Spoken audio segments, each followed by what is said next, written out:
स्वागत है आप सभी का, आप सबके अपने चैनल जिसको आप जानते ही हैं। तो आज हम स्टार्ट करेंगे अपनी न्यू क्लासेस को, और इस न्यू क्लासेस में आज हम बात करेंगे अपने मॉक टेस्ट की। ये जो हमारा है, ये मॉक टेस्ट नंबर 9 है। इससे पहले हमारे जो 8 मॉक टेस्ट आ चुके हैं, उन मॉक टेस्टों में पहले हमने सब्जेक्ट वाइज चल रहा है। इसमें क्या देख रहे हैं आप, ये हमारा टारगेट 125 प्लस का है। मतलब ये हम ये चाहते हैं, हम प्लस हमारी टीम जो मिलकर इन क्वेश्चंस को बना रही है, हमारा टारगेट है कि आपके एग्जाम्स के पहले तक, आपके एग्जाम्स के कुछ समय पहले तक हम आपको कम से कम 125 क्वेश्चन आपको हमारी टेस्ट सीरीज से मिल जाए। यही हमारा एक टारगेट है और हम चाहते हैं कि आप उसके नजदीक पहुंचे। इसीलिए मैं कहता हूं कि आप हमारे मॉक टेस्ट के साथ जुड़िए। ये जो मॉक टेस्ट है, ये आपके यूपीपीसीएस, ठीक है, ये आपके यूपीपीसीएस 2024, इसके साथ जो आरओ का री एग्जामिनेशन है, जो आरओ का री एग्जामिनेशन है, इसके लिए बहुत इंपॉर्टेंट है। ये आरओ का री एग्जामिनेशन है कि इसके लिए बहुत इंपॉर्टेंट है, ठीक है। अब इसमें क्या है, इसमें टॉप 30 सब्जेक्ट वाइज क्वेश्चन पूछे जा रहे हैं, ठीक है। इसमें क्या हो रहा है, तो इसमें टॉप 30 सब्जेक्ट वाइज क्वेश्चन पूछे जा रहे हैं, और ये सारे सारे क्वेश्चंस बहुत इंपॉर्टेंट है, जो कि आपके विगत जो 10 से 15 वर्षों के जो प्रश्न है उन्हीं पे पूछे गए हैं। तो आप इनकी इंपॉर्टेंस को समझ सकते हैं। आप ये आपका टेस्ट नंबर 9 है, इसके बहुत जल्दी बाद ही हम एक फुल लेंथ टेस्ट भी आपसे कराएंगे। जब सभी सब्जेक्ट के 5-5 टेस्ट हो जाएंगे तो हम फुल लेंथ पे भी आएंगे। डेली आप मुझसे 6 बजे मिल सकते हैं, थोड़ा सा लेट हो गया हूँ, बट कोई बात नहीं, आज स्टार्ट करते हैं। तो हमारा पहला क्वेश्चन आपकी स्क्रीन पे, तो जो लोग लाइव हो प्लीज इसका आंसर देने की कोशिश करिएगा। जो लोग भी लाइव हो प्लीज इसका आंसर देने की कोशिश करिएगा कि क्या सही है। ए, हवा में तैरते हुए श्वसनीय सूक्ष्म कणों का आकार होता है। हवा में तैरते हुए सूक्ष्म श्वसनीय सूक्ष्म कणों का आकार होता है। ए, 7 माइक्रोन से अधिक, बी 6 माइक्रोन से अधिक, सी 5 माइक्रोन से अधिक, और डी 5 माइक्रोन से कम। तो जो लोग भी लाइव हो इसका प्रॉपर आंसर देते रहिएगा कि इसका कौन सा सही है। देखिए इस टाइम भी 17 लोग लाइव हैं। अरे भाई, जो आप लोग लाइव है तो आंसर दे दिया करिए ना। 17 लोग लाइव है, पर पता नहीं क्यों आप लोग आंसर देने में शर्म आता है। Everyone who's live there, then please try to answer these questions. These are easy questions, and I think these are not new for if you are a old student. So these questions are not new for you. So please try to attend these questions. Everyone, please try to attend these questions. I'm still waiting for your answers. Yeah, I'm still waiting for your answers. So please try to attend these questions. So हवा में तैरते हुए श्वसनीय मूल कणों का आकार होता है। ए, 7 माइक्रोन से अधिक, 5 माइक्रोन से अधिक, 6 माइक्रोन से अधिक, सी 5 माइक्रोन से अधिक, और डी 5 माइक्रोन से कम। तो इसका सही ऑप्शन क्या है, 5 माइक्रोन से कम। क्योंकि हवा में जो तैरते हुए सूक्ष्म कण होते हैं, जिनको हम पार्ट्स पर मिलियन में देखते हैं, इनको हम पार्टिकुलेट मैटर भी कहते हैं। इनको क्या कहते हैं हम, पार्टिकुलेट मैटर। इनको हम पार्टिकुलेट मैटर भी कहते हैं। और ये जो श्वसनीय मूल कण है, ये इतने छोटे होते हैं, इतने छोटे होते हैं कि इन्हें मास्क भी जल्दी पकड़ नहीं पाता है। तो आप समझ सकते हैं व्हाई दीज आर इंपॉर्टेंट। तो आप कह सकते हैं कि जो श्वसनीय मूल कण है, सूक्ष्म कण है, इनका जो आकार होता है 5 माइक्रोन से भी कम होता है, ठीक है। आइए अगले क्वेश्चन की तरफ बढ़ते हैं। अगला क्वेश्चन हमसे कह रहा है, भारत में सॉरी, नीचे 2 कथन दिए गए हैं, जिसमें ए से एक को कथन ए तथा दूसरे को कारण आर कहा गया है। आइए, ठीक है। कथन ए बोल रहा है, भारत में, भारत नहीं भारत है ये, भारत में जलवायु परिवर्तन से सामाजिक तनाव बढ़ रहा है। मुझे नहीं पता भाई बढ़ रहा है कि नहीं बढ़ रहा है। कारण बता रहा है, मौसम की चरम सीमा, मौसम की चरम सीमा की बारंबारता एवं तीव्रता से खाद्य सुरक्षा पर गंभीर सुरक्षा प्रभाव पड़ेंगे। देखिए कौन सा सही है, ए बी सी डी। जो लोग भी लाइव हो फटाफट इसका आंसर देने की कोशिश करिए, फटाफट। I am still waiting for answers. Everyone who's live there, then please try to answer. Please try to answer these questions. It's mandatory. Please try to answer these questions. Please try to answer these questions. That what will be the correct answer? If you have a small idea, if you have small idea about these things, so I think you can understand these things. Everyone who's live there, then please try to attend these questions.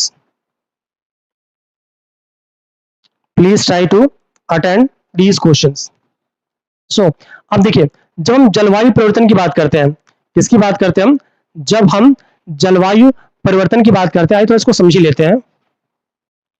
जब थोड़ा सा समझेंगे तो ज्यादा समझ में आ जाएगा। ठीक है, पहले देखिए, जब हम बात करेंगे हम जलवायु परिवर्तन की, इसकी बात करेंगे हम, थोड़ा सही नहीं चलेगा, ये येलो वाले लेते हैं। देखिए, जब आपका जलवायु परिवर्तन होगा, जलवायु परिवर्तन, तो इसके क्या क्या इंपैक्ट हो सकते हैं? पहली बात ये समझिएगा, जब किसी भी समाज का या किसी भी जगह का जब जलवायु परिवर्तन होगा, तो पहला काम ये होगा कि जो वहां की जैव विविधता होगी, जैव विविधता, वो क्या हो जाएगी? का ह्रास होगा।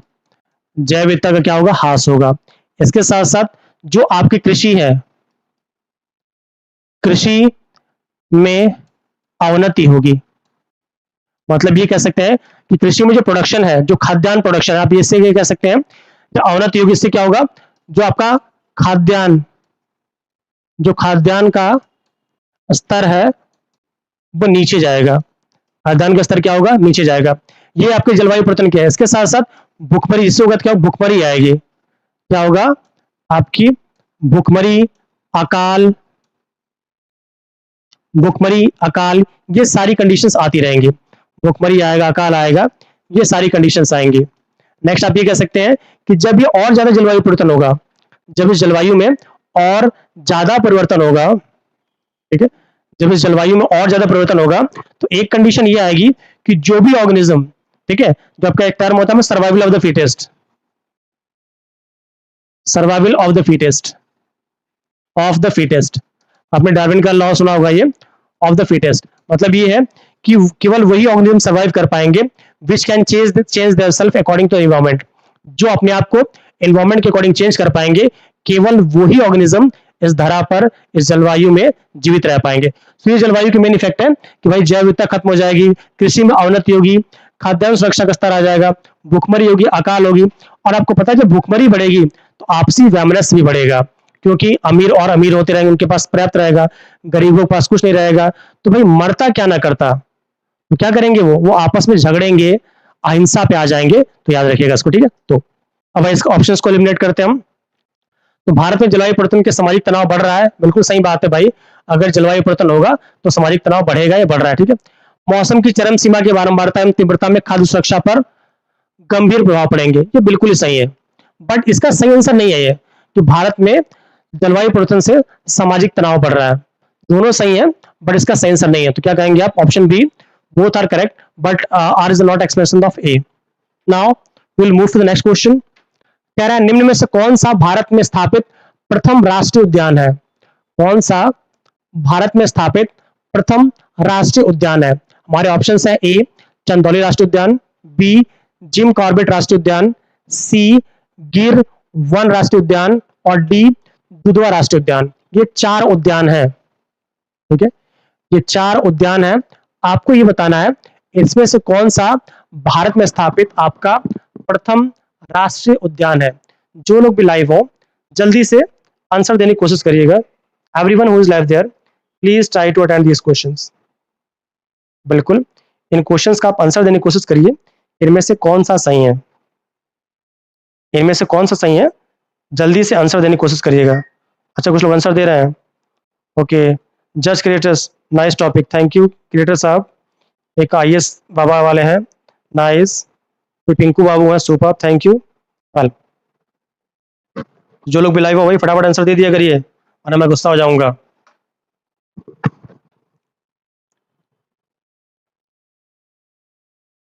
आइए देखिए और आगे चलते हैं इसमें हम। तो इसमें आप देखें निम्न में से कौन सा भारत में स्थापित प्रथम राष्ट्रीय उद्यान है। देखिए कैसे एलिमिनेट करना है, चंदौली वाला होगा नहीं आपका, फिर दुधवा है नहीं, गिर है नहीं, बचा क्या हमारा? जिम कॉर्बेट राष्ट्रीय उद्यान। तो याद रखिएगा जो आपका जिम कॉर्बेट राष्ट्रीय उद्यान है ये भारत में स्थापित आपका प्रथम राष्ट्रीय उद्यान है। इसका पहले जो नाम था वो था हैली राष्ट्रीय उद्यान। क्या नाम था इसका? हैली राष्ट्रीय उद्यान इसका नाम था, ठीक है। क्या नाम था इसका? हैली राष्ट्रीय उद्यान। इसका पहले नाम क्या था? हैली राष्ट्रीय उद्यान। इसके साथ साथ एक और बात याद रखिएगा, ये जो आपका, ठीक है, ये जो आपका हैली राष्ट्रीय उद्यान है, ठीक है, कौन सा हमारा जो आपका हैली राष्ट्रीय उद्यान है, ये आपका शेर वगैरह बहुत फेमस है। इसके साथ साथ ये आपका उत्तराखंड में है। कहाँ पे आपका है? ये उत्तराखंड में स्थित है। इसके बीच से एक नदी गुजरती है, उस नदी का नाम क्या है? उस नदी का नाम हमारा है रामगंगा नदी। ये क्वेश्चन पीछे में पूछा है, उस नदी का नाम क्या है? इसके बीच में एक नदी, उस नदी का नाम क्या है? रामगंगा नदी। ठीक है, तो I think that's enough for that question, so option B is correct. Now will move to the next question. हमारा अगला क्वेश्चन क्या कह रहा है कि अधोलिखित में से कौन सा जीव से जैवमंडल तक जैविक संगठन का सही क्रम है? मतलब जीव से लेके जैवमंडल तक कौन सा सही क्रम है? हमारे ऑप्शंस हैं, ए जनसंख्या, पारिस्थितिकी तंत्र, समुदाय, भूदृश्य। मुझे खुद नहीं पता है तो मैं कहां से बताऊंगा? जल्दी से जो लोग बिलाए फटाफट आंसर दीजिए, जल्दी से आंसर दीजिए, कौन सा इसका सही होगा? देखिए एक और बात याद रखिएगा, हमारे चैनल्स पे सारे टीचर्स जो है काफी रिस्पेक्टेड है और मुझसे ज़्यादा एक्सपीरियंस वाले हैं, जिनके साथ आप बहुत जल्दी रूबरू होंगे। तो हमारे यहाँ बहुत सारी भी प्री कम मेंस की क्लासेस भी चलेंगी। प्री का तो आप देख ही रहे हैं, मेंस की क्लासेस भी चलेंगी। आप उन क्लासेस में जुड़िए और विश्वास मानिए, जब एग्जाम्स आपके कंप्लीट हो जाएंगे तो जो मेंस के क्वेश्चन वो कराएंगे या मेंस के बारे में जो पढ़ाएंगे, सारे के सारे क्वेश्चन आपको वहीं से मिलेंगे, विश्वास मानिएगा।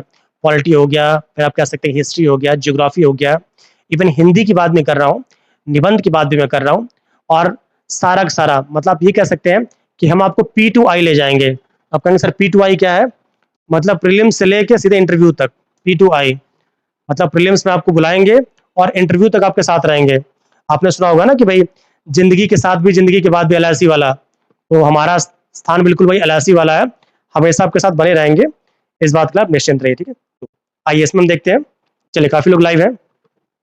तो अधोलिखित में से कौन सा जीव से जैव मंडल तक के जैविक संगठन का सही क्रम है? ए जनसंख्या, पारिस्थितिकी तंत्र, समुदाय, भूदृश्य। तो आपको पता होगा, खुद दिमाग लगाइए, पहले लोग आएंगे या कह सकते हैं पहले किसी भी चीज की जनसंख्या होगी, जनसंख्या होगी जब थोड़ी बढ़ेगी तो समुदाय बनेगा, जब समुदाय बनेगा तब एक कह सकते हैं कि समुदाय के बाद छोटा सा इकोसिस्टम बनेगा और फिर आप कह सकते हैं भूदृश्य बनेगा। ठीक है, आइए उसके अकॉर्डिंग देख लेते हैं। तो पहले देखिए जनसंख्या जहां जहां पहले वो तो सही है, इस ऑप्शन को हटा देते हैं। ठीक है, क्योंकि तीनों में जनसंख्या है। अब जनसंख्या जब आपस में मिलेगी, जब लोग मिलेंगे तो क्या होगा? समुदाय बनेगा। तो लोगों के मिलने से क्या बनेगा? समुदाय बनेगा। भाई जनसंख्या समुदाय जहां जिसको सही कर लीजिए, इसमें भूदृश्य हट जाएगा, इसमें पारदृश्य ये भी हट जाएगा। ठीक है, तो बचा क्या है? जनसंख्या के बाद क्या हमारा हो गया? समुदाय हो गया, और समुदाय के बाद क्या बनेगा आपका? पारिस्थितिकी तंत्र बनेगा, और पारिस्थितिकी तंत्र के बाद क्या बनेगा? भूदृश्य। तो जिन्होंने भी ऑप्शन सी लगा रखा है, जिन्होंने भी ऑप्शन सी लगा रखा है, उनको बहुत बहुत बधाई, उन सभी का ऑप्शन बिल्कुल ही सही है। ठीक है, आइए मूव करते हैं अगले क्वेश्चन की तरफ। अगला क्वेश्चन से कह रहा है निम्न में से कौन सा तंत्र सही सुमेलित नहीं है? निम्न में से कौन सा तंत्र सही सुमेलित नहीं है? जो लोग भी लाइव हो फटाफट इसका आंसर देने की कोशिश करिएगा। Which of the following is not correct? ठीक है, एक तरफ हमारे ग्रीन हाउस गैसेज है, दूसरी तरफ क्या इसके स्रोत है? देख लीजिए भाई, मुझे खुद नहीं पता इसका आंसर, बट कोशिश करिए आप लोग। वेल देखिए, आइए मिलाते हैं हम। CO2 कार्बन डाइऑक्साइड, कौन सा हमारा जो कार्बन डाइऑक्साइड है, क्या यह थर्मल पावर स्टेशन है ये? ठीक है, क्या आपको लगता है कि कार्बन डाइऑक्साइड जो है वो थर्मल पावर स्टेशन से निकलती है? अगर ऐसा है तो बताइए हाँ सही है, अगर लगता है कि ऐसा नहीं है तो बता सकते हैं कि सर ये सही नहीं है। जो लोग बुलाए वो जल्दी से बताइएगा। देखिए जब बात करते हैं थर्मल पावर प्लांट की, किसकी बात करते हैं हम? थर्मल पावर प्लांट की। तो याद रखिएगा, जो भी थर्मल पावर प्लांट होगा, जो भी आपका थर्मल पावर प्लांट होगा, उसमें क्या करेंगे हम? फॉसिल फ्यूल यूज करते हैं, फॉसिल फ्यूल यूज करेंगे। फॉसिल फ्यूल कहने का मतलब यह है कि पेट्रोल डीजल मिली नहीं, मिली कोयला यूज करते हैं। कोई ना कोई भी आप फॉसिल फ्यूल यूज करेंगे, और जब आप कोई ना कोई फॉसिल फ्यूल यूज करेंगे, ठीक है, जीवाश्म ईंधन यूज करेंगे, तो जीवाश्म ईंधन जब भी जलेगा तो उसमें से आपका CO2 तो पक्का निकलेगा, और CO2 के साथ बहुत से बाई प्रोडक्ट निकलेंगे, तो कार्बन डाइऑक्साइड पक्का निकलेगा। तो ये तो सही है बिल्कुल कि जब आप कार्बन डाइऑक्साइड का थर्मल पावर प्लांट करने का मतलब ये होता है, जो पावर प्लांट्स होते हैं उसमें हम पहले क्या होता है, जैसे मान लीजिए सपोज करिए कि बड़े बड़े चैम्बर्स, ये मैं आपको समझा रहा हूँ केवल, ठीक है, बड़े बड़े चैम्बर्स होते हैं, सब पानी भरा होता है, ठीक है, एक यहाँ पे स्पेस दिया होता है, ठीक है, और नीचे फर्नेस भट्टी होती है, ठीक है। होता क्या है, अब नीचे हम भट्टी में आग लगाते हैं जिससे पानी हीट होता है, पानी हीट होता है तो ये वेपर के फॉर्म में कन्वर्ट होगा। जब ये वेपर के फॉर्म में कन्वर्ट होगा तो नेक्स्ट हमारा टरबाइन चैम्बर होता है। तो आपको पता होगा कि वेपर की काइनेटिक एनर्जी बहुत ज्यादा होती है, जो वेपर होता है उसकी गतिज ऊर्जा बहुत ज्यादा होती है। तो जब इसकी गतिज ऊर्जा बहुत ज़्यादा होगी, ठीक है, जब इसकी गतिज ऊर्जा बहुत ज़्यादा होगी, तो इस कंडीशन में नेक्स्ट हमारा टरबाइन चैम्बर है। तो टरबाइन चैम्बर में क्या होता है, ये तेजी से इसको मूव करेगा टरबाइन को। जब आपका टरबाइन मूव कराएगा तो फिर इसी से एक सैफ्ट जुड़ा होगा। क्या जुड़ा होगा? एक सैफ्ट जुड़ा होगा। और जो आपका सैफ्ट होगा, क्या होगा? एक सैफ्ट जुड़ा होगा। और जो आपका सैफ्ट होगा, ठीक है, सैफ्ट जो होगा वो आपका डायनमो को मूव कराएगा। किसको? डायनमो को। और जब डायनमो मूव करेगा तो इलेक्ट्रिसिटी प्रोड्यूस होगी। तो इसकी बात करते हैं, तो इसको याद रखिएगा, ठीक है। नेक्स्ट हमसे कह रहा है क्लोरोफ्लोरोकार्बन ऑटोमोबाइल। पता नहीं भाई, मुझे इसका ऑप्शन सही पता नहीं है, जो लोग भी जानते हो बता दीजिएगा, ठीक है। चलिए नेक्स्ट हम बात करते हैं आपका नाइट्रस ऑक्साइड जलमग्न धान के खेत में। ये बिल्कुल सही है, क्योंकि जो नाइट्रस ऑक्साइड होते हैं वो जो जलमग्न धान के खेत होते हैं उनसे निकलते हैं। ये बिल्कुल सही है। सल्फर डाइऑक्साइड ईंट के भट्टे से बिल्कुल सही है, कि जो सल्फर डाइऑक्साइड है वो ईंट के भट्टे से निकलता है, ये भी सही है। बट जो क्लोरोफ्लोरोकार्बन है ये आपका ऑटोमोबाइल से नहीं निकलता है। जो आपका क्लोरोफ्लोरोकार्बन है, कौन सा आपका क्लोरोफ्लोरो जो कार्बन है, क्लोरोफ्लोरोकार्बन, ये जो कार्बन होता है ये मेनली में निकलता है आपके रेफ्रिजरेटर से। इससे रेफ्रिजरेटर से, क्या हो गया भाई तुम्हें? वेल, ये कहाँ से निकलता है? मीडिया पूरा कोई बात नहीं, समझ जाइएगा। उम्मीद है आपने स्क्रीनशॉट ले लिया होगा। जो आपका क्लोरोफ्लोरोकार्बन है इसको शॉर्ट में हम कहते हैं CFCs। शॉर्ट में क्या कहते हैं हम? CFCs, क्लोरोफ्लोरोकार्बन कहते हैं। तो ये जो क्लोरोफ्लोरोकार्बन होते हैं ये मेनली निकलते हैं रेफ्रिजरेटर से। किससे निकलते हैं मेनली? ये रेफ्रिजरेटर से। और कहां से निकलते हैं? एसी से, या कैसे कूलिंग डिवाइस से। जहां पे भी हम कूलिंग डिवाइस की बात करेंगे तो वहां से निकलते हैं, ठीक है। तो इस बात को याद रखिएगा, क्लोरोफ्लोरोकार्बन को। इसको क्लोरोफ्लोरोकार्बन को, तो क्लोरोफ्लोरोकार्बन जो है ऑटोमोबाइल से नहीं निकलता है, तो ऑप्शन ई वाला हमारा गलत है, ठीक है। आइए हम मूव करेंगे अगले क्वेश्चन की तरफ। अगला क्वेश्चन हमसे क्या कह रहा है? अगला क्वेश्चन हमसे बोल रहा है निम्न में से कौन सा सही सुमेलित नहीं है? निम्न में से कौन सा सही सुमेलित नहीं है? एक तरफ हमारे प्रदूषक है और दूसरी तरफ क्या है? उनसे होने वाली बीमारियां हैं। क्या है? एक तरफ हमारे प्रदूषक है और दूसरी तरफ क्या है? उनसे होने वाली बीमारियां हैं। तो जो लोग भी लाइव हो फटाफट इसका आंसर देने की कोशिश करिए, इनका आंसर देने की कोशिश करिए, जो लोग भी लाइव हो, एवरीवन। हाँ भाई, आंसर बहुत मैंडेटरी, आंसर दे दिया करिए आप लोग। I am still waiting for your answers. चलिए कोई बात नहीं, आइए देखते हैं निम्न में से कौन सा सही सुमेलित नहीं है। ये परा नहीं पारा है। ये याद रखिएगा, जब पारा की अधिकता होगी तो मिनीमाटा रोग होता है। बिल्कुल ही सही, आंख बंद कर विश्वास कर लीजिए। कैडमियम की जब अधिकता होगी, कैडमियम की, तो इटाई इटाई रोग होता है। ये बिल्कुल सही है। जब नाइट्रेट आयन की अधिकता होगी तो बच्चों में ब्लू बेबी सिंड्रोम होते, भी सही है। बट फ्लोराइड आयन से अपच का कोई मतलब ही नहीं है। अपच से फ्लोराइड आयन का कोई मतलब नहीं है। तो जिन्होंने भी ऑप्शन डी लगा रखा है उन सभी का बिल्कुल सही है, ऑप्शन डी गलत है, ठीक है। अगला क्वेश्चन देखते हैं हम। निम्नलिखित में से किसे वायु किसी किसी नहीं किसी है ये किसी वायुमंडल के प्राकृतिक संतुलन के लिए कार्बन डाइऑक्साइड की उपयुक्त सांद्रता मानी जाती है? जल्दी से बताइएगा कितनी मानी जाती है। ये जो कार्बन डाइऑक्साइड है इसकी सांद्रता कितनी मानी जाती है, जल्दी बताइएगा। ठीक है, जो कार्बन डाइऑक्साइड है इसका सांद्रता कितनी मानी जाती है, फटाफट बताने की कोशिश करिएगा, जो लोग भी लाइव हो। चलें, इस टाइम काफी लोग लाइव हैं, तो बताने की कोशिश करिएगा कि कार्बन डाइऑक्साइड की कौन सी उपयुक्त मात्रा क्या है, या क्या मात्रा इसकी होनी चाहिए। मेरे लाइव बहुत लोग रहते हैं पर पता नहीं क्यों आप लोग आंसर नहीं देते हैं। ठीक है, जल्दी से इन क्वेश्चंस का आंसर देने की कोशिश करिएगा कि कौन सा ऑप्शन सही है इसमें। चलिए इसकी बात करते हैं। तो निम्न में से किसी वायुमंडल के प्राकृतिक संतुलन के लिए कार्बन डाइऑक्साइड की उपयुक्त सांद्रता मानी गई है? तो इसका सही आंसर हमारा क्या है? 0.3%। ऑप्शन बी बिल्कुल सही है। क्योंकि देखिए, जब पूरे पूरे वायुमंडल की बात करते हैं तो कुछ गैसेस जो अवेलेबल है, जैसे नाइट्रोजन है, ये आपका अबाउट कितना है? अबाउट लिख रहा हूं मैं 78%। ऑक्सीजन जो है अबाउट 20 से थोड़ा सा कम है, 20% है, ठीक है। ऑर्गन है, ऑर्गन ये कितना है आपका? 0.93% है। जो आपका CO2 है, CO2 ये आपका 0.33% है, 36% है, ठीक है, 0.36%। और अगर इसकी मात्रा, इसकी जो एग्जैक्ट मात्रा प्राकृतिक संतुलन के लिए या जीवन के संतुलन के लिए मानी जाती है, वो कितनी होती है, तो वो आपकी 0.3% के आसपास होती है। तो ऑप्शन बी बिल्कुल ही सही है। ठीक है, आइए अगले क्वेश्चन की तरफ मूव करते हैं। निम्न में से कौन सही सुमेलित नहीं है? तो सिंपल सा क्वेश्चन है, ये आप लोग का होमवर्क है। ये जो क्वेश्चन नंबर 8 है, ये मुझे भी नहीं आ रहा है, ये आप लोग का होमवर्क है। आप लोग इस क्लास को आज देखें, कल देखें, परसों देखें, नरसों देखें, 1 महीने बाद देखें, 1 साल बाद देखें, जब भी आप देखें आपको इसका आंसर बताना है। निम्न में से कौन सा सही सुमेलित नहीं है? निम्न में से कौन सा सही सुमेलित नहीं है? वैसे कुछ कुछ एक आध मैं बता देता हूं कि डी वाला तो बिल्कुल सही लग रहा है मुझे, ठीक है, और ये वाला भी सही लग रहा है।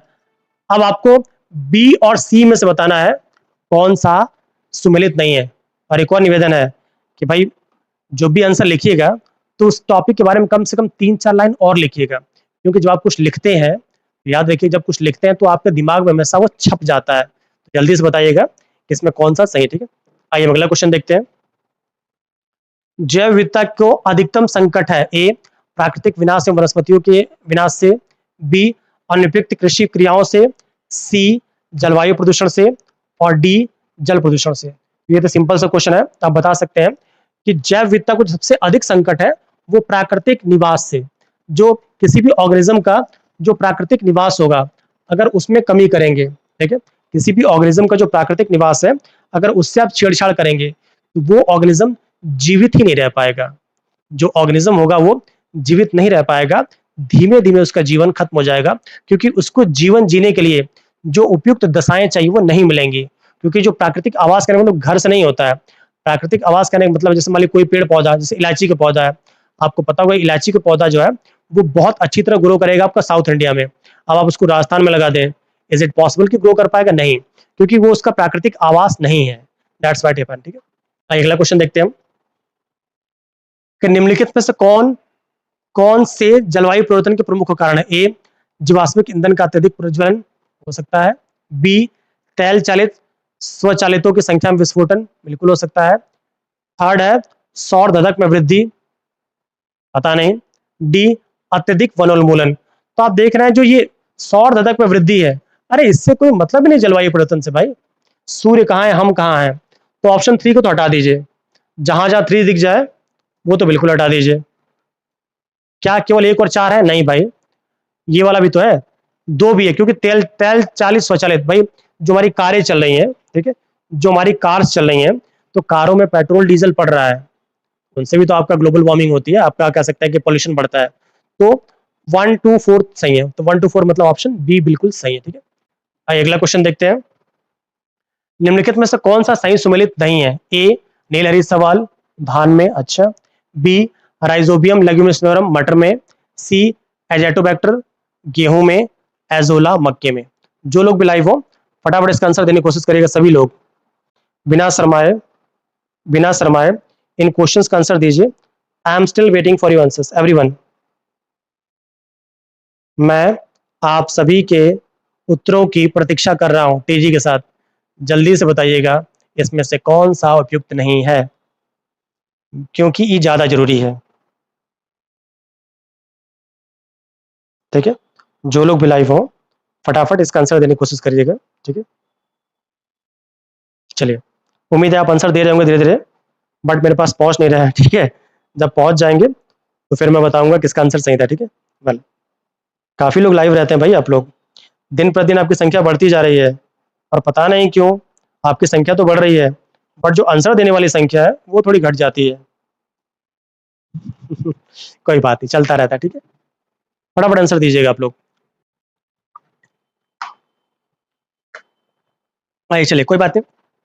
तो आपको पता होगा जो धान का खेत है, तो धान के खेत में आपका नील हरित सवाल, जैसे इंग्लिश में क्या कहते हैं बीजीए, ब्लू ग्रीन एल्गी, बिल्कुल मिलती है, और एक जैव उर्वरक की तरह कार्य करता है, धान के खेतों में सही है।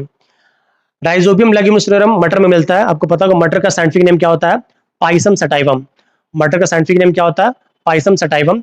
और लेग्यूमिनोरम जो आपका कैसा राइजोबियम लेग्यूमिनोरम मटर में मिलता है, उसकी जड़ों में मिलता है, बिल्कुल सही है। थर्ड कह रहा है एजेटोबैक्टर गेहूं में मिलता है, ये भी सही है, क्योंकि जो एजेटोबैक्टर होता है ये गेहूं में पाए जाते हैं, दैट्स ट्रू। बट जो आपका एजोला है, एजोला गलत है, एजोला मक्का में नहीं मिलता है, क्योंकि एजोला क्या है? एक जलीय फर्न है। एजोला क्या है? एक जलीय फर्न है, इसके साथ एक जैव उर्वरक है। क्या है? एक जैव उर्वरक है। ये भी धान के खेतों में पाया जाता है, तो याद रखिए गैजोला क्या है? जलीय फर्न है और एक जैव उर्वरक है, जो कि आपका मक्का में नहीं मिलता। ठीक है, अगला क्वेश्चन देखते हैं। निम्नलिखित में से किस पारिस्थितिकी तंत्र में पौधों का जैविक पदार्थ अधिकतम है? आप खुद बता सकते हैं कि इनमें से किस पारिस्थितिकी तंत्र में पौधों का जैविक पदार्थ अधिकतम है। जल्दी से बताइएगा। ए उष्णकटिबंधीय पतझड़ वन, बी उष्णकटिबंधीय वर्षा वन, सी शीतोष्ण पतझड़ वन और डी रेगिस्तानी वन। जो लोग भी लाइव हो फटाफट इन क्वेश्चंस का आंसर देने की कोशिश करिएगा। निम्नलिखित में से किस पारिस्थितिकी तंत्र में पौधों का जैविक पदार्थ, किसका? पौधों का जैविक पदार्थ अधिकतम है।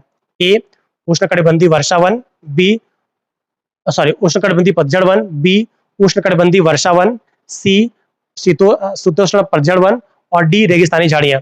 ये तो पहले हटा दीजिए, शीतोष्ण को हटा दीजिए। इन्हीं दोनों में से कोई एक ऑप्शन देना है आपको कि कौन सा सही है। देखिए काफी लोग लाइव हैं पर आप लोग आंसर नहीं देते, मुझे अच्छा नहीं लगता। ठीक है, वेल आइए देखते हैं अब होता क्या है। देखिए हम पूरे ग्लोब को देख लेते हैं। ये हमारा प्यारा सा ग्लोब है। क्या हमारा है? प्यारा सा ग्लोब है। ये हमारा इक्वेटर है, 0 डिग्री लाइन या इक्वेटर है। इससे जब आप बात करते हैं आप 23.5 अंश, 23.5 डिग्री। ठीक है, आ जाओ भैया। जब हम बात करते हैं, कहाँ चला गया? ठीक है, देखिए नेक्स्ट क्वेश्चन था हमारा ये। जब बात करते हैं हम इन क्वेश्चंस की, क्वेश्चन पता नहीं कहाँ चला गया वो। चलिए आइए देख लेते हैं फिर से हम। ये तो क्वेश्चन हो गया था, अगर क्वेश्चन मेरा एक गायब हो गया, कोई बात नहीं भाई, सॉरी, लग रहा है क्वेश्चन कहीं होगा वो। अब क्वेश्चन कहाँ चला गया? कहीं रास्ते में होगा, लग रही, कोई बात नहीं।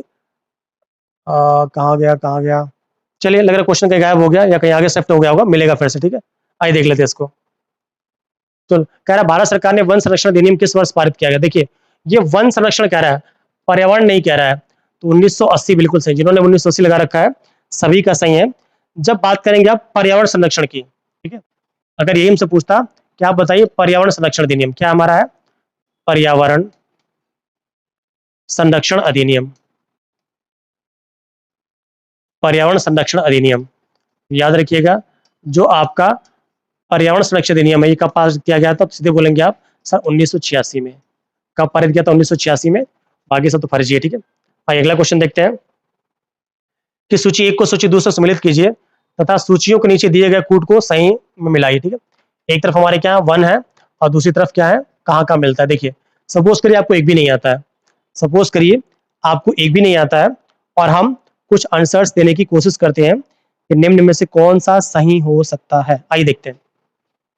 देखिए आपको पता होगा जो कच्छ वनस्पति है, तो कच्छ वनस्पति पतझड़ वन, सिंपल पता भाई, पतझड़ वन कहाँ मिलेंगे? सीधे राजस्थान चले जाइए आप। 3, तो डी का 3 मिला लीजिए। डी का 3, अरे देखिए वारे पीसेस वाले सभी, देखिए क्या डी का 3 सब में मिला रखा है। उनको पता है बच्चे क्या चूज करेंगे, इसको उठा देते हैं। ठीक है, आइए शंकुधारी वन। शंकुधारी वनों का मतलब ये होता है ऐसे वन जो ऐसे शंकु टाइप के मिलते हैं। ये मेनली पर्वतीय राज्यों में मिलते हैं, जैसे हिमाचल प्रदेश हो गया, उत्तराखंड हो गया, फिर आपका आपके जम्मू कश्मीर, वहां मिलेंगे। तो मिलाइए देखिए, तो शंकुधारी वन कहाँ है? तो सीधे आपके हिमाचल प्रदेश में, बिल्कुल सही है। तो बी का 2, बी का 2, बी का 2, ओके, बी का 2 एक इसमें है एक इसमें है। मतलब देखिए क्या ऑप्शन बना रखा है उन्होंने। ठीक है, मतलब ये हो गया कि ये दोनों तो बिल्कुल नहीं है। अब ए और डी में देखना है हमें। ठीक है, 2 ऑप्शन मिल गया। नेक्स्ट हमसे कच्छ वनस्पति, तो आपको पता होगा जो कच्छ वनस्पति है वो कहाँ मिलता है? आपका सुंदरबन में। तो सी का 1, सी का 1 कहाँ गया भाई? सी का 1 मतलब ऑप्शन डी हमारा बिल्कुल सही। ठीक है, तो इससे हमारा क्या मिला कि जो आपका उष्णकटिबंधीय वन है वो साइलेंट वैली में। ठीक है, आइए हम बढ़ते हैं अपने अगले क्वेश्चन की तरफ। अगला क्वेश्चन हमसे क्या बोल रहा है कि रानी झांसी समुद्री राष्ट्रीय पार्क की स्थापना कब हुई थी? तो याद रखिएगा जो रानी झांसी समुद्री राष्ट्रीय पार्क है इसकी स्थापना 1996 में हुई थी। और कहाँ हुई थी? अंडमान निकोबार द्वीप समूह में। ठीक है, आइए अगला क्वेश्चन देखते हैं हम। नेक्स्ट क्वेश्चन हमसे कह रहा है निम्नलिखित ईंधनों में से कौन न्यूनतम पर्यावरण प्रदूषण उत्पन्न करता है? मतलब न्यूनतम, which of the following produces minimum minimum pollution? किसमें आपका मिनिमम पॉल्यूशन जनरेट होता है? आपको जल्दी से बताना है। जो लोग भी लाइव हो फटाफट इसका आंसर देने की कोशिश करिएगा। ए हाइड्रोजन, बी डीजल, सी मिट्टी का तेल और डी कोयला। तो इसका सही आंसर हमारा क्या हो जाएगा? हाइड्रोजन, क्योंकि हाइड्रोजन एक ऐसा फ्यूल है इन सब में जिससे कोई भी हार्मफुल इमिशन नहीं होता है, कोई भी आपका हार्मफुल इमिशन, कोई भी आपका हार्मफुल इमिशन जो है वो इससे नहीं होता है। तो ऑप्शन ए बिल्कुल करेक्ट है, बाकी सारे गलत है। ठीक है, आइए अगला क्वेश्चन देखते हैं। अगला क्वेश्चन हमसे कह रहा है पास्की तंत्र के जैविक घटकों में कौन उत्पादक घटक है। ये सिंपल सा क्वेश्चन है, उत्पादक कौन होते हैं। तो देखिए भाई, गाय थोड़े उत्पादक है, ये सारे के सारे क्या है, जानवर है। और जानवर उत्पादक नहीं होते हैं, जानवर क्या होते हैं, प्राथमिक उपभोक्ता है, द्वितीयक उपभोक्ता होंगे। जैसे गाय प्राथमिक है, मोर प्राथमिक है, बाघ आपका द्वितीयक है। बट जो हरे पौधे हैं, तो हरे पौधे क्या होते हैं, उत्पादक होते हैं। तो ऑप्शन डी बिल्कुल ही सही है। ठीक है, अगला क्वेश्चन देखेंगे हम। अगला क्वेश्चन हमसे कह रहा है, ठीक है, अगला क्वेश्चन हमसे क्या बोल रहा है कि नीचे दो कथन दिए गए हैं, जिनमें से एक को कथन ए तथा दूसरे को कारण आर कहा गया है। भाई देख रहे थे क्या भाई, कथन ए, मरुस्थल शाश्वत ऊर्जा उत्पादन के प्रभावकारी स्रोत हो सकते हैं। हो सकता है सही हो, मुझे नहीं पता। कारण क्या है, जितनी ऊर्जा मानव जाति एक वर्ष में उपभोग करती है, उससे अधिक ऊर्जा मरुस्थल 6 घंटों में सूर्य से प्राप्त करती है। बिल्कुल सही है, दोनों ही सही है। और इसका ये क्या है, रीजन है, क्योंकि मरुस्थल जो होते हैं, अगर मरुस्थलों में हम शाश्वत ऊर्जा का मतलब ग्रीन एनर्जी से है, अगर मरुस्थलों में हम ग्रीन एनर्जी सोर्सेस की बात करेंगे, हम रेन्यूएबल सोर्सेस की बात करेंगे, तो आपको पता होगा वहाँ पे सोलर एनर्जी का बहुत ज़्यादा मरुस्थलों में, अगर हम सोलर पावर प्लांट्स लगाते हैं तो बहुत ही तेजी के साथ वो ग्रो करेंगे। क्या करेंगे वो बहुत ही तेजी के साथ ग्रो करेंगे। तो दोनों ही सही है। इसके साथ साथ हम ह्यूमन बींग्स जितना साल भर में एब्जॉर्ब करते हैं हीट, उससे ज्यादा जो मरुस्थल होते हैं, आपको पता होगा बालू बहुत तेजी के साथ गर्म भी होता है और बहुत तेजी के साथ ठंडा भी होता है। तो दोनों ही सही है, तो ऑप्शन ए बिल्कुल सही। ठीक है, आइए मूव करते हैं अगले क्वेश्चन की तरफ। निम्न में से कौन सा जैव समूह ग्रीन हाउस नहीं हाउस है ये, ठीक है, कौन सा जैव समूह ग्रीन हाउस प्रभाव में योगदान देता है। ए, अमोनिया तथा ओजोन, बी, कार्बन मोनोऑक्साइड तथा सल्फर डाइऑक्साइड, सी, कार्बन टेट्राफ्लोराइड तथा नाइट्रस ऑक्साइड, और डी, कार्बन डाइऑक्साइड तथा मीथेन। जल्दी से आपको बताना है इनमें से ऐसा कौन सा है, ठीक है, इनमें ऐसा कौन सा गैस समूह है जो ग्रीन हाउस प्रभाव में इफेक्ट डालता है, या अपना कह सकते हैं कि अपना वैल्यू पुट अप करता है। ए, अमोनिया तथा ओजोन। देखिए कैसे, मान लिया आपको नहीं आता, सपोज करें आपको एक लाइन में नहीं आता है, बट आप कुछ ऑप्शंस को एलिमिनेट करके आप पहुंच सकते हैं। आपको पता है ओजोन कभी भी ग्रीन हाउस इफेक्ट नहीं, ग्रीन हाउस गैस नहीं है। तो जहां जहां ओजोन देखिए उसको पक्का काट दीजिए। ये ओजोन कट गया, और कोई ओजोन तो है नहीं, चले, तो मतलब ये हो गया, एक ऑप्शन तो नहीं है। अब आपको पता है कार्बन डाइऑक्साइड जहां पे वो सही होगा, तो कार्बन डाइऑक्साइड कहाँ, ये सही है। कार्बन टेट्राफ्लोराइड और नाइट्रस ऑक्साइड ये नहीं है बिल्कुल भी। ठीक है, कार्बन मोनोऑक्साइड भी नहीं है, और आपको पता है नाइट्रस ऑक्साइड भी नहीं है। बचा हमारा क्या, कार्बन डाइऑक्साइड और मीथेन। और एक और बात याद रखिएगा, जब हम बात करते हैं हम ग्रीन हाउस गैसेस की, इसकी बात करते हैं ग्रीन हाउस गैसेस की, तो जो सबसे अधिक इफेक्ट डालता है वो है वाटर वेपर। क्या है, वाटर वेपर। और इस वाटर वेपर को हिंदी में क्या कहते हैं, जल वाष्प। क्या कहते हैं हम, जल वाष्प। जो जल वाष्प है वो सबसे अधिक ग्लोबल वार्मिंग या ग्रीन हाउस गैस की तरह वर्क करता है। इसके साथ नेक्स्ट बार नंबर आता है CO2 का, नेक्स्ट आता है मेथेन का, और नेक्स्ट आता है हमारा CFCs का।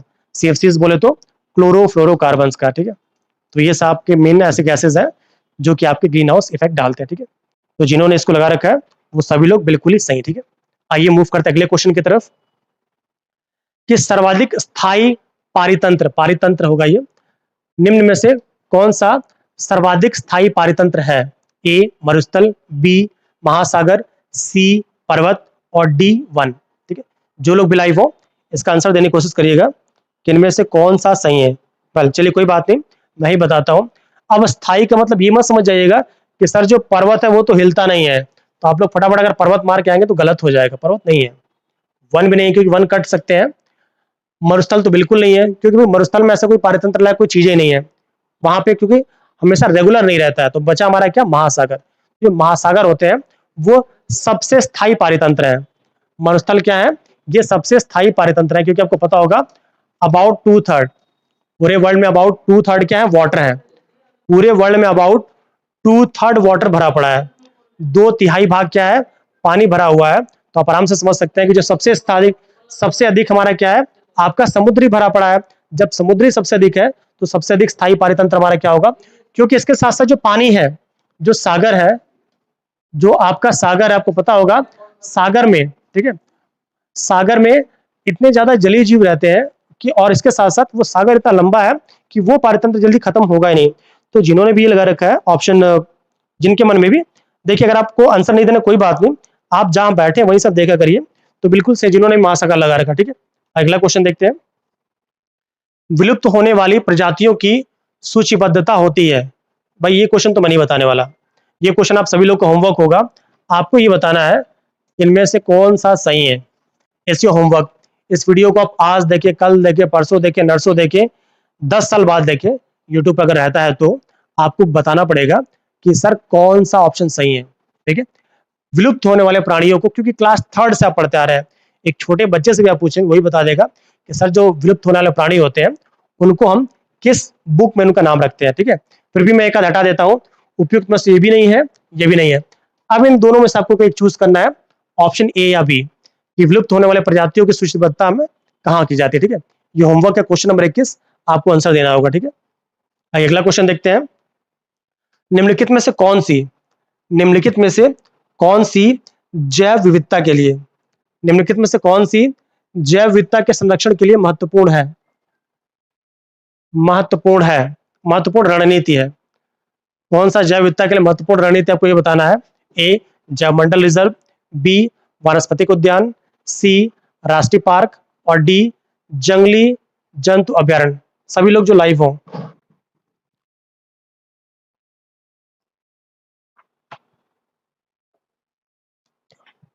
फटाफट इसका आंसर देने की कोशिश करिएगा, काफी लोग लाइव रहते हैं आप लोग, और पता नहीं क्यों आप लोग आंसर देने में शर्माते हैं। निम्न में से कौन सी जैव विविधता के संरक्षण के लिए महत्वपूर्ण नीति है, जल्दी से बताइएगा, मैं आपके उत्तरों का वेट कर रहा हूं, ठीक है। मैं आपके उत्तरों का वेट कर रहा हूं कि कौन, देखें जल्दी से सही आंसर देता है।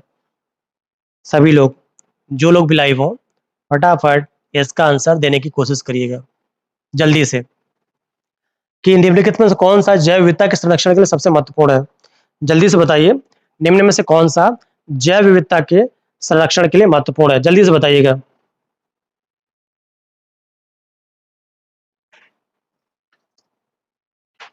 निम्न में से कौन सा जैव विविधता के, ठीक है, जैव विविधता के संरक्षण में महत्वपूर्ण है। ए जैव मंडल रिजर्व, बी वानस्पतिक उद्यान, सी राष्ट्रीय पार्क, और डी जंगली। थोड़ा सा दिमाग, सपोज कर आपको नहीं आता है, आप ए भी नहीं आता है, भाई ये बताइए क्या जंगली जंतु अभ्यारण्य मतलब जू, जू समझ जाइए, क्या आपको लगता है कि जू बना देने से जैव विविधता का संरक्षण होगा? बिल्कुल नहीं भाई, क्योंकि जैव विविधता का मतलब केवल कुछ स्पीसीज से नहीं है, जैव विविधता का मतलब यह है कि हम सारी की सारी स्पीसीज को हम बनाए रखें, ये तो बिल्कुल नहीं होगा। राष्ट्रीय पार्क भी नहीं होगा, क्योंकि जो राष्ट्रीय पार्क होता है, राष्ट्रीय पार्क में क्या करते हैं आप, तो अलग अलग जगह से पौधों को ला के आप उनको ऐसे सुटेबल कंडीशन प्रोवाइड करते हैं ताकि वो जिंदा रहे, ये भी नहीं होगा। अब इन दोनों में से देखना है, एक है वनस्पतिक उद्यान, एक है जैवमंडल रिजर्व। तो वनस्पतिक उद्यान भी इसी का, बॉटनिकल गार्डन भी इसी का छोटा भाई है, क्योंकि वहां पे हम केवल गार्डन्स की बात, केवल हम पेड़ की बात करेंगे, पौधे की बात करेंगे, वहां पे अन्य जंतु नहीं रहेंगे। और जब हम बात करें जैवमंडल रिजर्व की, तो जैवमंडल रिजर्व में क्या होता है कि वन का या कोई स्पेसिफिक एरिया का पूरा रिजर्व कर देते हैं, कि वहां पे ना कोई इंसान जाएगा ना कोई आएगा, और जो भी ऑर्गेनिजम्स है वो आपस में रहेंगे, उसमें जीव जंतु पेड़ पौधे सारे आ जाएंगे। ऑप्शन हमारा ये बिल्कुल सही, ठीक है। अगला क्वेश्चन देखते हैं कि निम्नलिखित में से कौन सा पदार्थ सार्वत्रिक तापमान उत्पन्न करने में योगदान देता है, सॉरी योगदान नहीं करता। ध्यान दीजिएगा भाई, पीसेस में ऐसा बहुत बार आता है, हम नहीं वगैरह ध्यान नहीं देते हैं और सीधे आंख बंद करके धक्का धक आंसर देते हैं, ये बिल्कुल गलत है। जो लोग भी लाइव हो फटाफट इन क्वेश्चंस का आंसर दीजिएगा, ये ज्यादा जरूरी है, क्योंकि जो आप आंसर देते हैं ना तो थोड़ा मोटिवेशन बढ़ जाता है, जो आप आंसर देते हैं तो लगता है कि आप लोग अच्छा पढ़ रहे हैं। जल्दी से बताइएगा। चलिए विनय सर ने सी आंसर दिया, बिल्कुल सही है, कोई विनय सिंह जी हैं, पता नहीं कौन है ये, ठीक है, इनका आंसर बिल्कुल सी सही था, ठीक है। आइए देखते हैं, निम्न में से कौन सा पदार्थ सार्वत्रिक तापमान उत्पन्न करने में योगदान नहीं करता है, क्या कह रहा है, नहीं करता है। तो नहीं करता की बात आ गई, तो देखिए इससे पहले वाले मैंने बताया था कि भैया मीथेन भी ग्लोबल वार्मिंग करेगा, कार्बन डाइऑक्साइड भी करेगा, और जलवाष्प तो सबसे अधिक करेगा, ये तो सबसे अधिक करेगा, बट आपका सल्फर डाइऑक्साइड और जो नाइट्रोजन का डाइऑक्साइड है ये नहीं करेंगे। तो क्या हमारा हो जाएगा, इसका जो ऑप्शन ए जिन्होंने लगा रखा है, ठीक है, तापमान उत्पन्न करने में योगदान नहीं करता है, तो केवल जिन्होंने ऑप्शन ए लगा रखा है उन्हीं का सही है, क्योंकि तीनों के तीनों सबसे अधिक जलवाष्प करेगा, फिर CO2 करेगा, फिर मीथेन करेगा, याद रखिएगा, ठीक है। आइए हम अगला क्वेश्चन देखते हैं। चलिए बहुत अच्छा, कोई सिंह साहब है, इनका आंसर बिल्कुल सही है। ठीक है, आइए हम अगला क्वेश्चन देखते हैं कि इको मार्क योजना 1991 में उपभोक्ताओं को ऐसे उत्पादों को खरीदने के लिए प्रोत्साहित करने हेतु प्रारंभ की गई जिसका पर्यावरणीय प्रभाव कम हानिकारक हो। वाह, अच्छी बात है।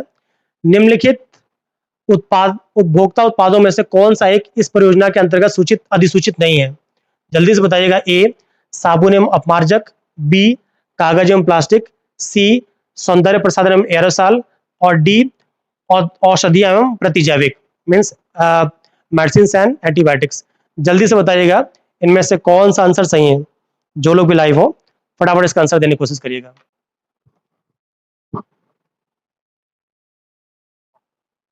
चलिए कोई बात नहीं, मैं इसका आंसर देता हूं। उससे पहले आपने, ये तो इको मार्क हो गया। इको मार्क कहना मतलब होता है जो इको फ्रेंडली हो। Eco friendly, eco friendly, eco mark का मतलब क्या है? इको फ्रेंडली मतलब पर्यावरण के लिए अच्छा हो, उसको हम इको फ्रेंडली कहते हैं। ठीक है, चलिए तो अब इनमें से कोई एक आंसर हो तो छोड़ लीजिएगा। इसी तरह हमारा होता है एग मार्क होता है। एग मार्क, जो एग मार्क होता है वो हम कृषि उत्पादों को देते हैं। एग मार्क किस पे देते हैं? एग मार्क मतलब एग्रीकल्चर समझ जाएगा, इसको देते हैं हम कृषि उत्पादों पे। इस पे देते हैं हम कृषि उत्पादों पे, याद रखिएगा। एग मार्क किस पे देते हैं हम? कृषि उत्पादों पे। और एग मार्क का कारखाना कहाँ है या कहाँ कहाँ से दिया जाता है? नागपुर में है। कहाँ आपका? नागपुर में, इसको याद रखिएगा। ठीक है, चलिए अब आते हैं हम अपने इको मार्क पे। जो इको मार्क है वही ऑब्वियस सी बात है जो इन्वायरमेंटल के लिए हार्मफुल इफेक्ट हो, क्योंकि साबुन में हो सकता है हम कुछ ऐसे सब्सटेंस मिला दें जो कि पूरे पूरे बायोलॉजिकल बायोम को डिस्ट्रॉय कर दे। ये तो बिल्कुल नहीं है। ये तो बिल्कुल इसमें आ जाएगा। कागज एवं प्लास्टिक बनाने में भी, क्योंकि कागज और प्लास्टिक बनाने में भी कुछ ऐसे केमिकल्स यूज होते हैं जो कि हमारे इन्वायरमेंट के लिए हार्मफुल हो सकते हैं। तो भाई ये भी इको मार्क में आ जाएगा। सौंदर्य प्रसाधन में एरोसॉल, आपको पता होगा सौंदर्य प्रसाधन में तो कॉस्मेटिक्स में तो बहुत ज्यादा यूज होता है, ये भी सही है। बट हमारा जो ऑप्शन डी है ये आपका इको मार्क में नहीं आता है, क्योंकि जो औषधियां एंटीबायोटिक्स है, इसको हमारा एमसीआई, जो मेडिकल काउंसिल ऑफ इंडिया, या कह सकते हैं कि आपका drug and control of India, जो आपका क्या है? Drug and control general of India, मतलब उसके अंडर में आ जाएगा। तो ऑप्शन डी जिन्होंने लगा रखा है सबका सही है, बाकी सारे गलत है। ठीक है, आइए बढ़ते हम अगले क्वेश्चन की तरफ। निम्न में से कौन सा सही है? तो निम्न में से कौन सा एक वायु प्रदूषक का जैव सूचक है? इसका आंसर मुझे भी नहीं पता है। जो लोग भी लाइव हो जल्दी से बताइएगा इसका कौन सा आंसर सही है। ठीक है, देखिए दो तीन ऑप्शन मैं हटा देता हूं। एक ये नहीं है, एक ये नहीं है। इन दोनों में से कोई आपको चुनना है कि कौन सा जैव प्रदूषक का एक सूचक है। उससे पहले मैं थोड़ा बता दूं आपको कि एक हम टर्म यूज करते हैं लिटमस। लिटमस पेपर, आपने इसको बचपन से पढ़ते आ रहे होंगे। जो आपका लिटमस पेपर होता है, ठीक है, जिससे हम क्या करते हैं, हम जो अम्ल क्षार सूचक होता है। लिटमस पेपर क्या होता है? जो आपका लिटमस पेपर होता है वो आपका, विनय सर, हाँ इनका डी बिल्कुल सही था पिछले वाले क्वेश्चन का, वेल डन। आइए मोर आगे देखते हैं कि आप कह रहे हैं कि लिटमस पेपर जो सॉरी कौन सा एक वायु प्रदूषक है, इनमें से आपको आंसर देना है कौन सा सही है। दो ऑप्शन मैंने हटा दिए हैं, उसके बाद मुझे खुद इसका आंसर नहीं पता है। जल्दी इसका आंसर दीजिएगा। अब तो कुछ और बातें कर लेते हैं। जो लिटमस पेपर जो कि आपका दो टाइप का होता है, एक होता है आपका अम्ल के लिए और एक होता है आपके क्षार के लिए। तो जो अम्ल और क्षार के लिए जो लिटमस पेपर आता है, बताने के लिए सूचक होता है। क्या होता है? ये आपका सूचक होता है जो हमें ये सूचना देता है कि जो सबस्टेंस है वो एसिड है या बेस है। ये काम कौन करता है? लिटमस पेपर करता है। और याद रखिएगा जो लिटमस पेपर होता है इसको बनाने के लिए किसका यूज होता है? लाइकेन का। लिटमस पेपर को बनाने के लिए किसका यूज करते हैं हम? लाइकेन्स का। और लाइकेन किसके बने होते हैं? तो लाइकेन याद रखिएगा, जो लाइकेन होते हैं ये आपके कवक, लाइकेन किसके बने होते हैं? आपके कवक के। और इसके साथ साथ किसके बने होते हैं? आपके शैवाल के।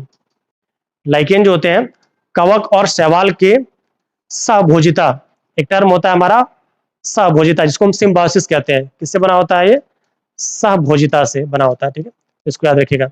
अब आप लोग जो भी लोग भी लाइव हो इसका आंसर देने की कोशिश करिएगा कौन सा सही है। अरे अब तो बता ही सकते हैं भाई, किसके बारे में ज्यादा बात कर रहे हैं हम? तो लाइकेन के। तो ऑप्शन हमारा क्या हो जाएगा? ऑप्शन बी बिल्कुल ही सही है। ठीक है, आइए मूव करेंगे अपने अगले क्वेश्चन की तरफ कि अम्ल वर्षा निम्नांकित द्वारा वायु प्रदूषण निम्नांकित द्वारा वायु प्रदूषण के कारण होती है। A carbon dioxide, B carbon monoxide, C methane, और डी नाइट्रस ऑक्साइड और सल्फर डाइऑक्साइड। काफी लोग लाइव हैं, फटाफट इस क्वेश्चन का आंसर देने की कोशिश करिएगा कि इसमें से कौन सा सही है। याद रखिएगा, जो आपकी एसिड रेन होती है या अम्ल वर्षा होती है, वो नाइट्रस ऑक्साइड और सल्फर डाइऑक्साइड की चलती होती है। ठीक है, ऑप्शन डी जिन्होंने भी लगाया है उन सभी लोग का ये आंसर बिल्कुल सही। ठीक है, आइए हम अगला क्वेश्चन देखते हैं कि निम्नलिखित युग्मों में से कौन सा एक सही सुमेलित है। क्या है? निम्नलिखित युग्मों में से कौन सा एक सही सुमेलित है, हमें ये बताना है। ये कह रहा है बायोस्फीयर रिजर्व, एडवर्ड स्विस, बिल्कुल सही है, क्योंकि जो बायोस्फीयर रिजर्व वर्ड है इसको एडवर्ड स्विस ने दिया, बिल्कुल सही है।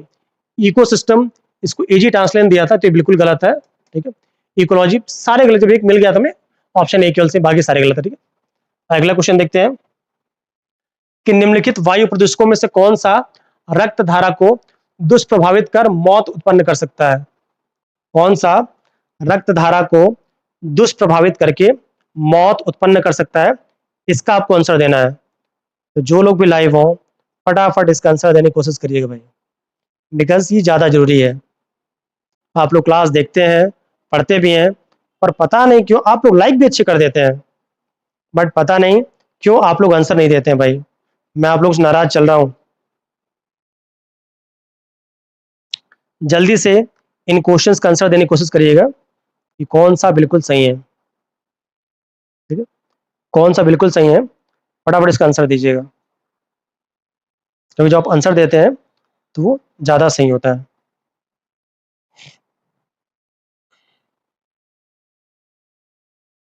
चलिए कोई बात नहीं, इस टाइम भी काफी लोग लाइव हैं। जो लोग लाइव हैं फटाफट इन क्वेश्चन का आंसर दीजिएगा। चलिए, पल जब बात करते हैं निम्न में से कौन सा वायु प्रदूषकों में से रक्त धारा को दुष्प्रभावित करता है, तो देखिए इसमें एस्बेस्टस धूल भी है, कैडमियम भी है, लेड भी है और कार्बन मोनोऑक्साइड भी है। तो जब रक्त धारा की बात की जाएगी, ब्लड स्ट्रीम की, तो ब्लड स्ट्रीम को जो सबसे तेजी से दुष्प्रभावित करता है आपका, तो वो आपका कार्बन मोनोऑक्साइड है। क्या हमारा है? कार्बन मोनोऑक्साइड है। अगर ये आपके रक्त में मिल गया, ठीक है, अगर रक्त में मिल गया तो बहुत तेजी के साथ रिएक्ट करेगा और एक हमारा पिगमेंट बनाता है, इसको बोलते हैं हम कार्बोक्सी हीमोग्लोबिन। क्या होता है? ये रक्त में जब मिलता है तो ऑक्सीजन जो हीमोग्लोबिन के साथ मिक्सअप होगा तो क्या बनाएगा हमारा? Carboxy carboxy haemoglobin. क्या बनाता है हमारा ये आपका कार्बोक्सी हीमोग्लोबिन बनाते हैं। इसको याद रखिए, ऑप्शन डी जिन्होंने लगा रखा है सभी का सही है। ठीक है, आइए हम अगला क्वेश्चन देखते हैं। देखिए काफी लोग लाइव है भाई, आंसर दे दिया करिए आप लोग। चलिए, अब बहुत ही हम टेस्ट के नजदीक बढ़ रहे हैं, दो ही क्वेश्चन बचे हुए हैं। वायुमंडल में उपस्थित ओजोन द्वारा निम्न में से किस विकिरण का अवशोषण किया जाता है? अब इसका आंसर तो मैं नहीं देने वाला। ठीक है, जो लोग भी लाइव है फटाफट आंसर दीजिएगा कि वायुमंडल में उपस्थित ओजोन द्वारा, जो वायुमंडल में ओजोन उपस्थित होती है उसके द्वारा निम्नांकित में से किस विकिरण का अवशोषण किया जाता है? एक दो ऑप्शन मैं हटा देता हूं। एक हमारा सूक्ष्म तरंगे नहीं होगा और एक आपका अवरक्त नहीं होगा। आपको इन्हीं दोनों में से चुनना है कौन सा सही है। क्वेश्चन नंबर 29 का जल्दी से आंसर दीजिएगा, इसका कौन सा ऑप्शन सही है, जो लोग भी लाइव हो एवरीवन। चलिए देखते हैं। इससे पहले कुछ बातें याद रखिएगा कि जो ओजोन लेयर होती है ये जस्ट लाइक द अम्ब्रेला, इसको हम umbrella of the earth, umbrella of the earth कहते हैं, या कह सकते हैं पृथ्वी का छाता। हिंदी में क्या कहते हैं हम?